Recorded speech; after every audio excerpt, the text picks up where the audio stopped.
Let's create a pivotal impact.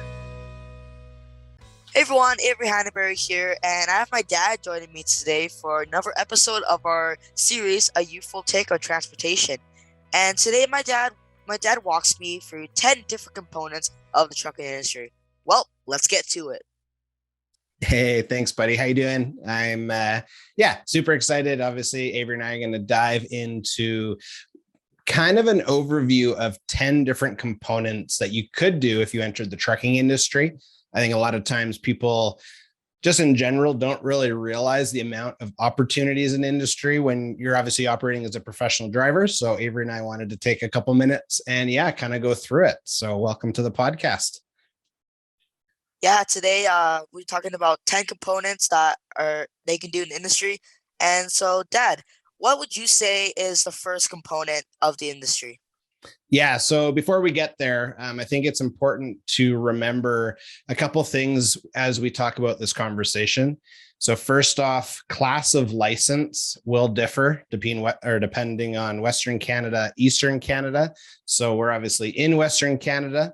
We live in Calgary, Alberta. So we'll be speaking Western Canadian licensing, as well as the definition of what is a commercial vehicle. So in Western Canada, we have a couple other things that Eastern Canada doesn't recognize per se. Part of that, it's called provincial and federal carriers, and it's all just defined based off of weight. So again, when we're having this conversation, keeping that in mind, that's kind of the focus is this is where we live. Different terminology for different locations. So in Alberta specifically, you can be a provincial or a federal carrier. So a federal carrier means that you're registered your commercial vehicle. So truck, tractor, or a combination with trailer, you registered it for over 4,501 kilogram. Or if you're a provincial carrier, it's over 11,793 kilograms. So really important just to kind of keep that in mind as we're navigating the conversation, just because, again, we don't want to accidentally confuse someone if you're down in California, if you're out east in, say, Ontario, something like that. So that's really important to just remember. And the goal of today, as we mentioned, it is to kind of twofold. So Avery's really involved in our industry. So he has a pretty good understanding of the opportunities within industry. This is just more of a clarification episode because we wanted to really clarify 10 really specific components that you could operate as a professional driver. Or if it's a position where you want to be dispatched, you're like, oh, I didn't know that existed. So again, that's the intent of this episode today. So to start us off, one of my favorite, components of our industry is called aggregate hauling, Avery. So, the last summer when you and your buddy there were doing the arm honk to a bunch of trucks. Okay. So that's an aggregate hauler. So it's a dump truck and they could have a various combinations behind them of trailer known as a pup. And so truck and pup, and they're moving earth product. So sometimes it's moving gravel, sometimes it's dirt like they were doing over here. Just we live in a newer community. And so Avery you obviously had the experience of getting some air horns blown, which was super cool. So why I like this part of our industry is people have the opportunity to work close to home, which I think is really important. So if say you only wanted a Monday to Friday, Monday to Saturday, depending on the time of year, and you're just like, hey, I still want to make some good money, work some good hours, aggregate hauling could be a component for you. And you get to go to a bunch of different types of sites. Days can be long. Sometimes you're cranking out tons of miles or kilometers, and other times you could be sitting on a site waiting to be loaded in a lineup of 50 trucks. It kind of just depends. But this is also a good part of the industry for those that are just starting out, because you're not going too far from home. So we live in Calgary. So you could literally work just in the city of Calgary or surrounding areas your entire career. And if you're first starting out, that could be really exciting. If it's something that you're like, hey, I don't know, I wanted to change. I was over the road. Now I want to stay close to home. That's a good place to be. So did you have any questions on that part, buddy? Yeah, so it's called, how do you pronounce the word again? Like when we did the arm horn thing? So getting the air horn blown? Yeah. Yeah, it just depends. You could just call it an air horn pump, a horn pump, fist pump. Just kind of depends. So do newer trucks still use the the arm pull thing, or is it like a car vehicle where you just hit the steering wheel? Yeah, they actually have both. That's a good question. So on the steering wheel itself, you have an electric horn option, and you could have an air horn, or depending on the make of the truck, there's on the driver's side door, there's a little hanger. It's like a little line that connects right to your air horn, or in the middle, if you had a rear view mirror like you do in a normal car, it would be right there. It's like a little, kind of looks like a little thread hanging, and you can pull that too. But yeah, it just depends on the vehicle. Okay, that's awesome. So yeah, it was fun when you and your buddy got to do that. That was pretty cool. Yeah. Yeah. What other components do you say are very key to the industry? From an aggregate hauler perspective, or just the nut, we'll go on to number two. You can do either. Okay, well, It's let's go on to number two. That's fine. okay. Yeah. So you can call it a dry van or a van hauler. So a van typically is either a 40, 48, or 53 foot enclosed trailer. Yeah. So you and I could be driving down the highway and we could see 100 of them, like we did the other day when we were out by Jumping Pound there. And that is, it can't be, well, I wouldn't say it's the main, but it's one of the main top three ways that general freight is moved from point A to point B. So that could be if you have cargo in a warehouse, so say Amazon, and you need it to move it from Vancouver to Calgary, that's pretty common. But also most over the road is in some form of a van. So that's really important to notice is they're really beneficial. They're typically fairly light. They're pretty easy in regards to maintenance, because aside from the walls, you obviously have lights. They need to make sure they're in good working order. You have you have an axle with, you could have 2 or 3 axles. Again, Western Canada, I know there's 4 in certain parts of Canada. You obviously have lights in the rear. You have a couple of things. You got some brake pads and whatnot, brake pods, sorry. But they're pretty easy to spot. But that's another common way people do get involved in the industry. The requirement for experience, though, is pretty common there too. So if you're in Calgary and you're going to go through the Rocky Mountains, you need to know what you're doing. From an insurance perspective, there's times where the carrier will say, hey, my insurance policy says you need 3 years experience. That's pretty common.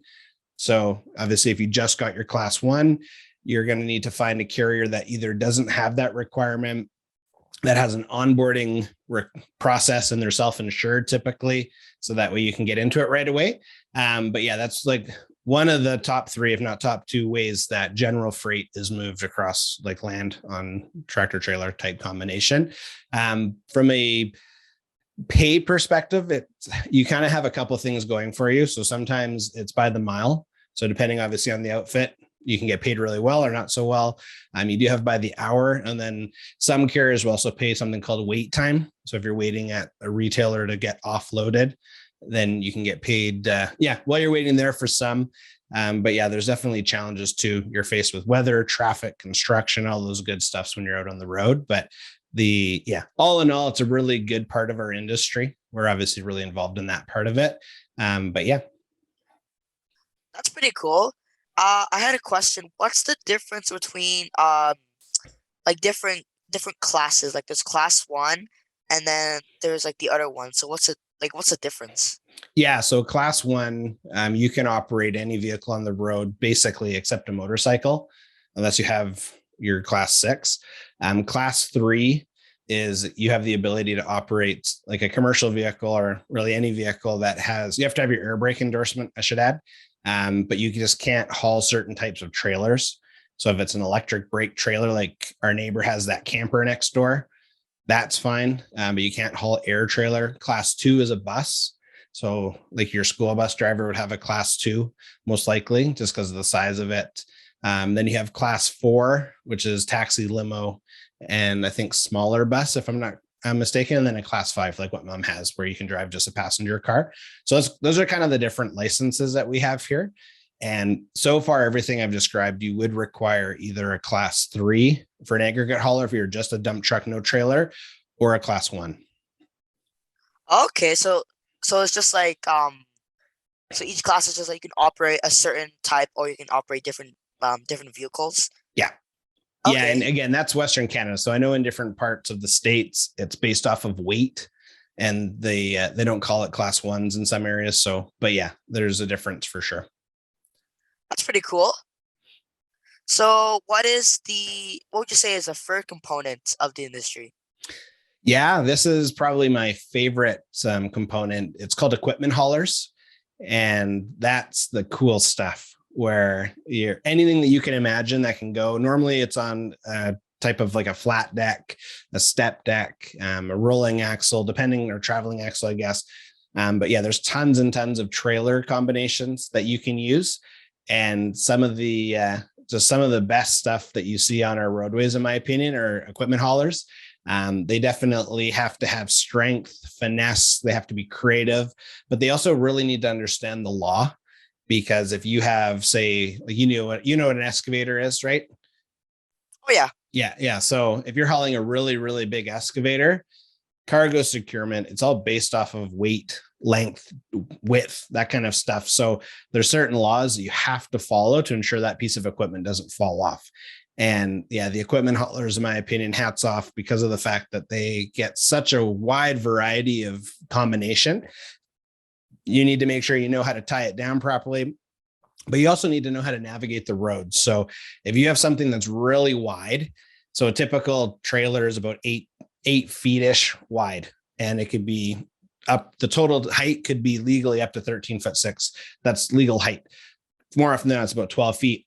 You could have an excavator that's 16 feet tall from the ground to the top of it, and most of the weight could be at the top. So that's called being really top heavy. So if you take a turn and you're top heavy, you want to topple over. So again, professional drivers that are hauling equipment as equipment haulers, they have tons of responsibility. But yeah, that's one of my favorite parts of our industry. And when I first moved to Alberta a handful of years ago, working in the oil field, I got to see some of the baddest stuff getting hauled on flat decks. And you're like, oh my goodness, like it was so cool. So, but yeah, that to me is like you got to be good at what you're doing. Like there's no guessing. You have to know what you're doing. You have to operate responsibly. And most times you get paid for that skill set because there's a lot of work, like hauling chains, tying down boomers, moving attachments. Like there's a lot to it that you have to be really good at. And yeah, I just think that's one of the best parts of our industry. Wow, that's actually really cool. So you said that there's an excavator that can be like 60 feet tall 16, and one oh, six. 16. Okay, 16 feet tall and it can be top heavy. What makes it so that it is top heavy? Part of it is like for an excavator, it could be the counterweight. Oh, okay. So you're going to have an arm that's, yeah, it digs. Like that's one of the main purposes of it. So in order to get the reach and the strength to pull back, you have to have something on the behind you. So that way you don't fall forward. So if you think about throwing a baseball as fast as you can, that forward momentum wants you to fall forward. The same thing with an excavator. So they need to have something called a counterbalance behind them, which is really heavy weights. So that way, when it goes for that motion, it stays planted where it is. It doesn't topple over. And because of that, the weight placement, it's about 2/3 up the excavator. So more weight is high than right touching the trailer. So that's something to really keep in mind. Wow, that's really cool. I never I never would have guessed that there would be a difference between like you can have the most of the way at the top, you get most of the way at the bottom. I never really thought that that would actually be a thing. Yeah. Yeah. And it's really important. So if you're driving in a straight line, you're going 25 kilometers an hour. It's not very fast. It's not really something that you would think about. But when you're even going from here to say by Lethbridge, say you had to go drop something off to the college there's so many ups and downs, twists and turns that you really have to understand, the weight of your equipment and where the weight is. So that way, like you're going the appropriate speed around certain bends, where you're able to actually stop in time too, because heavier weights means takes a lot longer to stop. So again, these are really important things for all types of cargo when people are hauling them though. And that's the same, like in our new SUV, like it weighs more than our old SUV. So being able to stop, you need to give yourself a little bit more time, just that way, you can stop. It's the same thing, just a lot more weight. Wow, so say you had a so you say you were driving a professional truck and you wanted to stop at a red light. You would have to how far away from the stoplight, would you have to push the brake so that you were able to stop in time? Yeah, that's a good question, buddy. So part of it depends on how heavy you are and if you're driving an automatic or a standard. So when you're driving a standard, you have a stick right in the middle and you have different components at your feet. So that way, yeah, you're using your transmission to slow you down. But sometimes it could be 300 or 400 feet before the light. So if you think about 2 football field lengths, if you're going, say, 100 kilometers an hour is kind of the guesstimated time frame that you need to stop. So 2 soccer fields that you play on at school is the required time. If they're doing 100 kilometers, they have to come to a stop. So if you're in city, you're doing 40 or 50 kilometers an hour. Okay, well, it's about half of that. So at least half to almost a full football length is the approximate time that you would need to stop without having to slam on your brakes. But even if you did slam on your brakes, because you're so heavy, it doesn't mean you're going to stop. So again, just anyone that's hauling any type of weight, that's one of the biggest things. And then also just your head, they call it head on a swivel. So your head is you're always checking left and right. You're always looking up and down, because if you're taller than normal, you could hit a power line, you could hit a phone cable, you could hit a light. If, say, we parked on the side of the road, and that's why I always tell you to be careful when you open up your door, because if people are opening up their doors as trucks are going by, if they're bigger and they're wider, then there's a likelihood that the person or the door could get bumped. So yeah, there's a lot to consider there. Yeah. So that's very key for safety as well. And yeah, that's pretty interesting actually. I never really would have thought of that when opening my door. I just thought like, oh, just be careful, don't want to hit the car. But I never would have thought like, okay, if a truck was zooming by and you like open your door full wide, the door is gone now. It's just gonna get hit, and because it wouldn't necessarily damage the truck just because the truck is bigger and it's more durable than the door. So that's probably why. Yeah, no, you're absolutely right. And I think that's something that a lot of times people don't take into consideration when they're busy. When they're busy, they're thinking about what's making them busy. But if you're in a new community, if you're in an area where you see construction happening, equipment haulers are likely to be around because they're bringing pieces of equipment to and from that site.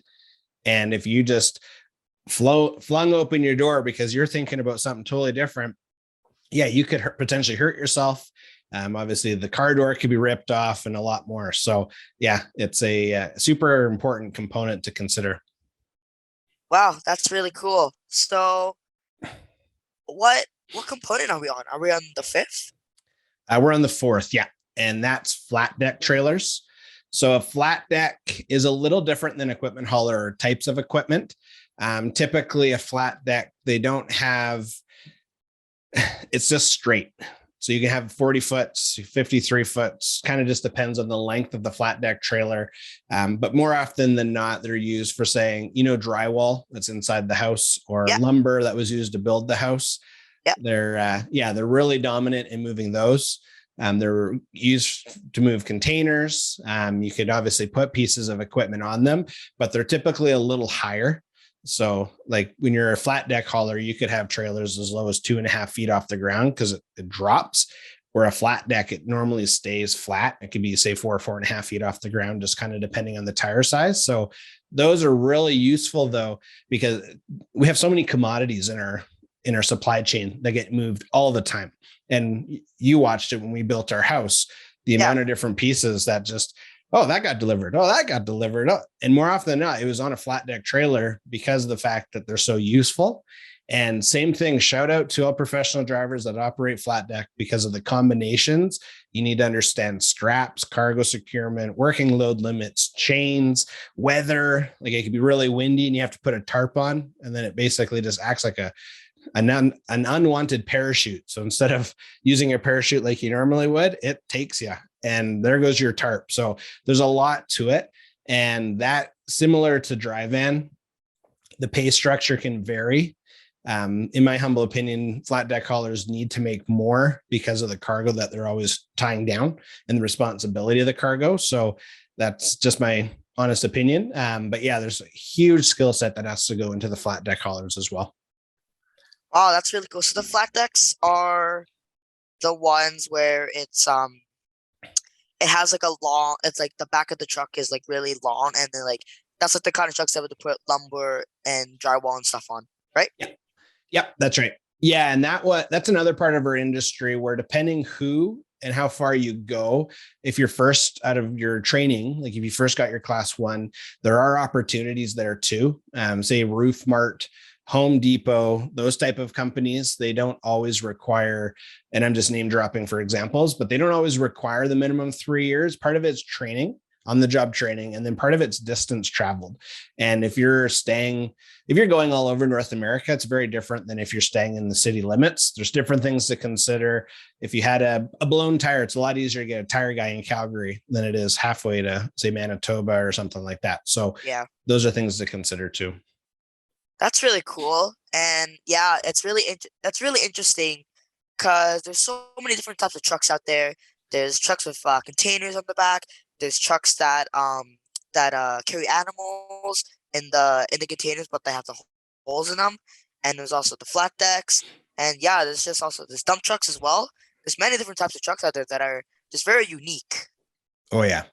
Yeah, we're only hitting 10, but Oh, the sectors within transportation, there's hundreds of opportunities and hundreds of combinations of things that you wouldn't know existed until you're actually hauling them.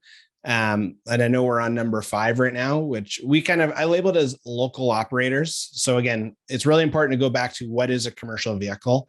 Not everything is a tractor and a trailer. Not everything's a semi and a trailer like you typically would imagine. But there's also things called cube vans, tilt decks, where they're called local operators because they stay kind of within the city limit. So one of the massive booms in our economy has been e-commerce. And in order to get product, a lot of times from a distribution center to a small retail store, it's done through cube vans.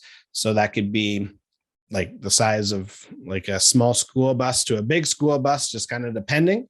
And yeah, huge opportunity. So those you either need a class 5, some of them you do require a class 3 with your air brake endorsement. But there's so many different opportunities in e-commerce, in local delivery supply. The towing industry is a huge component of that too, where yeah, you're just hauling smaller stuff, but a lot more of it. That's one thing that I did prior to me not operating anymore as a professional driver was I was operating a flat deck, and oh man, it was at least 10, sometimes 12 moves a day.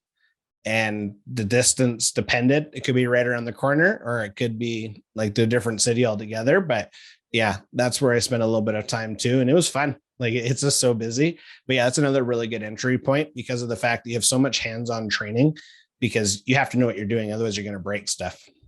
yeah. And yeah, that's actually really interesting because you, of course, you want to be careful of what you're doing at the job. You want to make sure that you get your load safely to the consumers. And it's just when I think of, because like you said, it's not just a tractor and a trailer. It's not just a semi and a container. It's operating a truck is kind of like a movie. The actors are the truck drivers, and it's kind of like you go behind the scenes. You have to get the truck to go to the scale to check your weight. You got to unload the goods to the consumers, and you have the dispatchers that are like directing the truck drivers on where they need to go so that they can deliver their load. That's a really good analogy. I've never really thought of it that way, but yeah, you're absolutely right. And I think the more we use analogies and we use stories and we use situations of growth, just like a movie set where maybe you started as an extra and then you took some training and then became an assistant director or whatever. And then from there, you're like, no, actually, I want to be the star of the movie. And then, you know what? Hey, I'm going to start my own movie, or I'm going to write. Like there's so many components that's a really good analogy, buddy. Good job. Yeah, that's probably the most interesting analogy that I could think of for just describing truck drivers and what they do. Yep. Yeah, no, for sure. Yeah. And then this is another topic actually where they're as professional drivers in industry, it's super important, but you could kind of call them a long haul operator, where so far most of what we've chatted about could be long haul or regional or local. But actual long haul could be like what App About does. and Yeah. he'll take a load from here down to Minnesota or I guess Winnipeg to Minnesota. And then he'll go from Minnesota to California, and he'll go California to Northern Alberta, and then Northern Alberta back to Winnipeg. So you're really dedicated to the road. And so that's definitely a class 1 operating position, what I'm talking about with your air endorsement.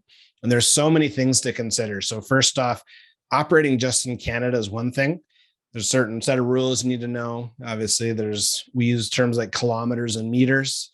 And the moment that you cross the border into the United States, it's all different. The rules are different. The language is, even though we speak English for the most part, the understanding of basic measurement is different. The requirements of the hours you can work in a day are different. So if you're going to be a long haul operator, first off, my hat's to you. We need you in our industry, but just be really mindful of the differences. There's drug and alcohol testing requirements.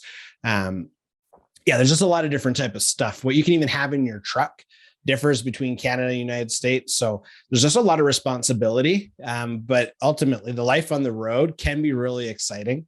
And if you're based here in Calgary and your first run is you're bringing product down to, say, Washington, United States, and then from Washington, you head down to California and you get some fruit down in California, or you get some imports from California, and then you're heading all the way to Florida, and then you come back up. Like, that's a pretty cool experience.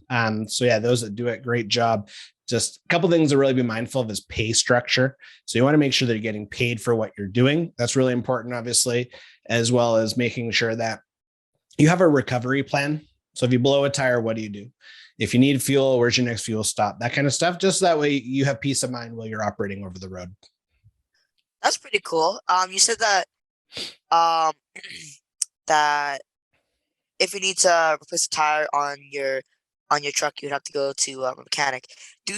So like, you know how Jeeps have that extra tire in the back? Do truck drivers sort of have that similar thing where they would have a like a spare tire in like the back of the truck, like underneath like the bed or something? Not to the extent that you're thinking about. That would be really smart. More often than not, you could have a replacement steer tire on, depending on the equipment setup. The odd time under trailers, you will carry a spare tire, but the downfall is if no one touches that spare tire for a year, it's probably not going to be as full as it needs to be come time of use. So if you don't carry an airline with you, then you're kind of in the same type of boat. As well as to get a Jeep, like a passenger vehicle Jeep tire off, more often than not, you have hand tools that you can use, where it might be tough, but you can still get it done. Where a trailer tire, majority of the time, it's basically a power tool or an air power tool that is bolting it back on, like tightening the lug nut. So to try and get that off yourself if you don't have the right equipment is also nearly impossible. So those are just things to consider. But it's a good question, and I do wish that there was more opportunity for preventative protection, like a spare tire, but actually being able to replace a spare tire. That would be really helpful. Yeah, I think that would probably be it's the more like way more effective. Because what if, for example, you were driving, say, from Alberta all the way to Toronto, and you're on a highway where it's just trees around you, only a few cars, and the next gas station is like 2 kilometers away, or I'd say a couple miles away, and you just didn't you say you there's a nail on the road and you ran it over and it popped the tire. That would be pretty helpful, I'd say, for just to get back on the road, and just so that you don't have to waste a lot of your hours on your logbook, and that you don't have to idle, you don't have to waste your gas, and just so they can just change the tire and then just keep on going. Yes. Yeah, you're absolutely right. That would be very beneficial if there was better systems in place for that exact reason. I totally agree with you, buddy. Yeah, I think that's probably, if I ever get into a role where I could share those ideas with others, that'd probably be my first idea I'd share with them. Yeah, no, I think that's smart, and I think our just industry in a whole would appreciate the solution for sure, buddy. Good job. Yeah. So what's our next component for industry? Yeah. So this is a really common one. You could do there are carriers that do long haul for this, but it's not as common as regional local, but it's called LTL. So less than truckload. So what that means is, say you have a 40-foot container or 40-foot dry van behind you, and you're going from Calgary to Toronto. And the first customer that you pick up in Calgary, they only use 5 feet of your 40-foot container. So you still have 35 feet left. You could go find another customer. Let's say they're going to use 10 feet of that container. And then you're going to go find another customer that uses 20 feet, and then another customer to use 5 feet. So you get your 40 feet filled. So less than truckload means that you're going to have the opportunity to have multiple customers filling that container or that trailer with product to go from point A to point B. That's really common, just because of the fact that not everyone always has a full trailer load to move, but they have product to move. And it's really cost effective. So say the total cost on average from Calgary to Toronto is, say, $8,000. And if one customer only has 5 feet of cargo, they don't want to pay $8,000, but maybe they'll pay $500 because the carrier knows that they're going to make $7,500 more dollars from everyone else. So that's basically a huge value, as well as it helps the carriers and professional drivers actually have a full load going from wherever they're going. So that's really important. And that you can do that local too. That was just one example. More often than not, you're going to see that in a tractor trailer or a semi trailer setup. You could also see that just in a straight truck, like a cube van type setup too. Just kind of depends on how much cargo there is to move. And yeah, so you could have a class 3, a class 5, or a class 1. And yeah, there's great opportunities there. You have tons of networking that you can do, because at the end of the day, someone has something to move at some point. So it is a really smart business strategy though. Yeah, it actually is really smart, come to think of it. And yeah, I think that's probably a lot more effective for drivers that are on the road, and I'd say for the carriers too, because when you think about it, yeah, because you said just just delivering just like a small load, like just few pieces of lumber to a company, they don't want to pay $8,000 for that small of a load. It'd be different if they paid $8,000 for, say, like a bunch of stacks of lumber, some drywall, and a bunch of tools to help them build it. Yeah, no, you're right. Yeah. Yeah. So, what is this the 8th component? Number 7, but it's so I say number 7 because it's important to highlight. Again, it's a sector of our industry known as regional haulers, and the type of hauling that you can do, everything that we've talked about so far, and everything that we'll finish off with. But it's really important to note, because again, for those first coming into industry, maybe you don't want to be on the road weeks at a time as a long hauler. And maybe you're not sure. We haven't talked about an industry that really gets you excited yet, but you do have your license.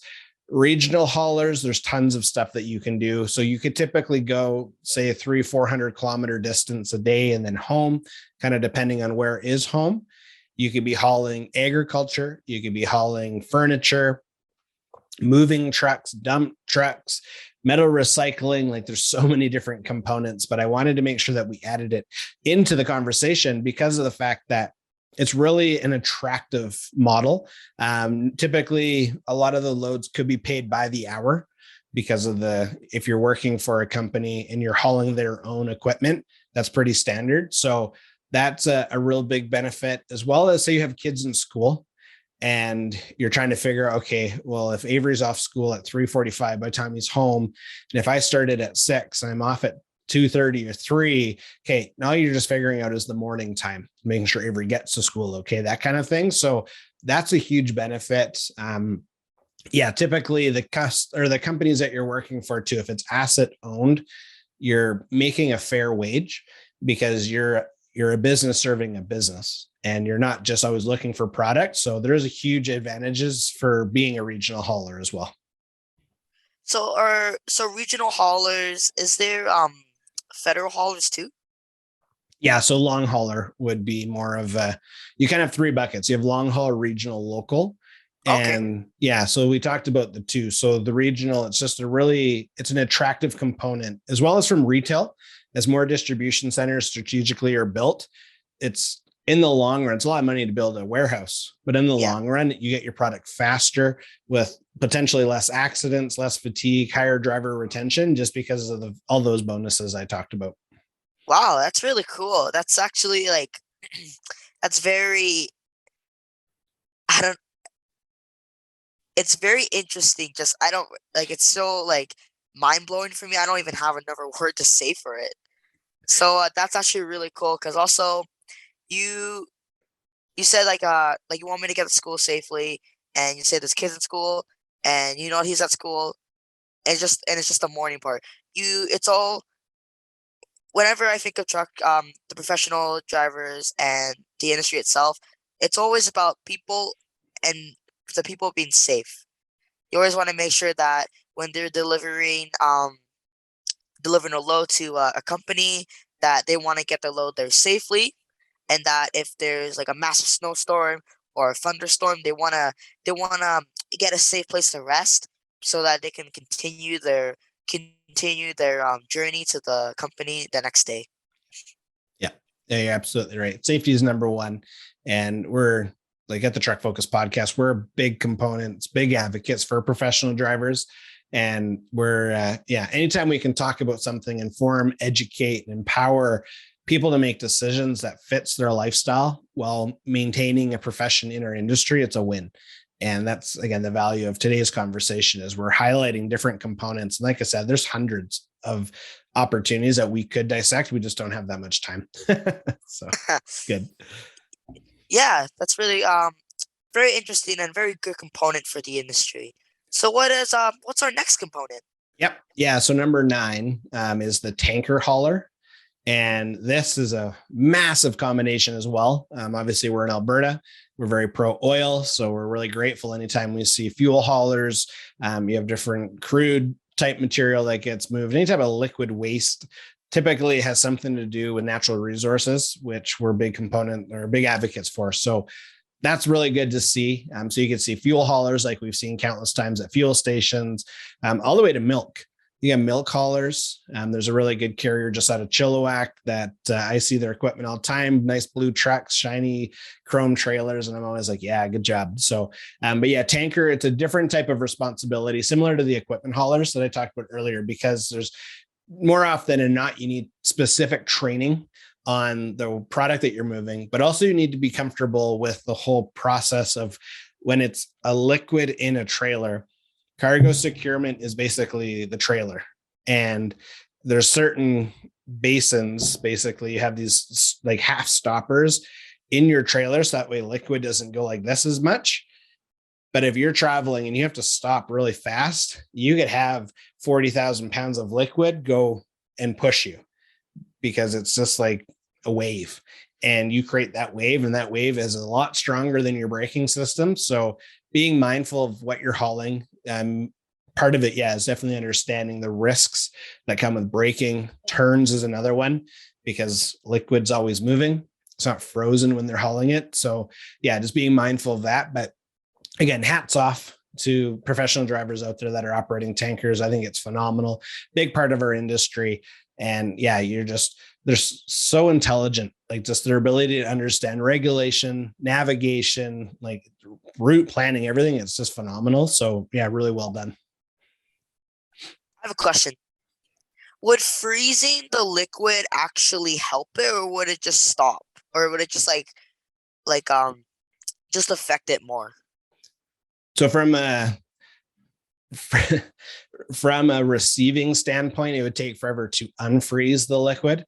So that wouldn't be good. But from a driving standpoint, it could be better because then it's just a solid weight like an excavator, and an excavator is not splashing around inside of a trailer. So it's kind of the same thing where from a hauling standpoint, it's just you have to be mindful of your weight. You have to be mindful of your turns, but you're not going to fight the movement of liquid. Where if you're receiving it though, and it took you 2 days to unthaw it, yeah, that wouldn't be very good. And is there like a way so that the liquid it like you still have to be mindful of how fast you're turning, but is there a way that like the liquid just like it like barely moves? Like is there like a stopper or something like that? Yeah, kind of. They basically have half walls in the container. Sometimes they have full walls because they compartmentalize the liquids. But if you just have, say, dirty water, and you can put half walls up where it stops the flow, because if it's full, then what is full doesn't really have much opportunity to move as much. But to have it completely stop, nope. Hmm. That actually would be that'd be pretty interesting to see if something like that would ever happen in the industry. Yep. Yeah, I agree. So what's our last component for today? Yeah, last component. Again, hats off to all professional drivers that are in this space, but it's called temperature control. So, food, so say cheese has to stay a certain temperature, otherwise it goes bad. Fruit, meat, fish. Well, fish is meat, but yeah, lots of different types of food. Medical supplies is another one. Those are really important. But yeah, there's tons of stuff that has to stay like a certain temperature.